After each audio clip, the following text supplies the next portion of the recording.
critical understanding of the nature's necessity of gender difference for the onset and continuity of human race. మనం ఇక్కడ చూసినట్లయితే కనుక మనం ఎంతకాలం అయితే బ్రతుకుంటామో అంతకాలం వరకు ఈ యొక్క ఎవల్యూషన్ అనేటువంటిది ఆగదనమాట. మన యొక్క జీవితంలో మనం చూసినట్లయితే మనం ఎంతకాలం బ్రతుకుతూ ఉంటాము, మానవ జీవులు అనేటువంటివి బ్రతుకుతూ ఉంటాయి, లేదంటే మిగతా జీవులు బ్రతుకుతూ ఉంటాయి. ఆ యొక్క జీవులు బ్రతుకుతూ ఉన్నటువంటి సమయంలో ఇంకా మరలా మిగతా వారికి జన్మనివ్వడం, ఆ పుట్టిన వారు మరి ఒక తరానికి జన్మనివ్వడం, ఇది ఏది ఒక నిచ్చెనెక్కగానే అది అయిపోయింది అన్నట్టు కాదనమాట. ఇది ఒక కంటిన్యూస్ ప్రాసెస్. ఇది ఎప్పుడు కూడా జరుగుతూనూ ఉండేటువంటిది అనమాట. ఏమాత్రం కూడా అంతరాయం లేనటువంటిది, ఏమాత్రం కూడా ఇది ఆగనటువంటిది అనమాట. సో ఇంకా మనం చూసినట్లయితే కనుక ఒక అండము అనేకమైన శుక్రకణాలు, ఇది ఒక తయారవడం కోసం ఉన్నటువంటి ఒక ప్రణాళికగా మనం చెప్పుకోవాలన్నమాట.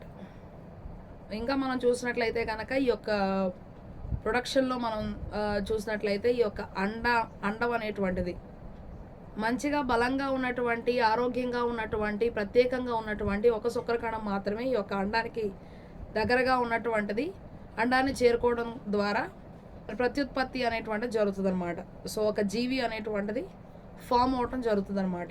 అన్ని ఉన్నప్పటికీ సరే ఏదైతే బాగుంటుందో అది మాత్రమే చేరుతుంది అనమాట ఈ యొక్క అండం దగ్గరికి. అప్పుడే ఒక బేబీ ఫార్మేషన్ అనేటువంటిది మొదలవుతుంది. అట్లాగే అన్ని జీవులు కూడా తయారవటం అనేటువంటిది, మానవ జీవులు మరి ముఖ్యంగా జరుగుతుంది.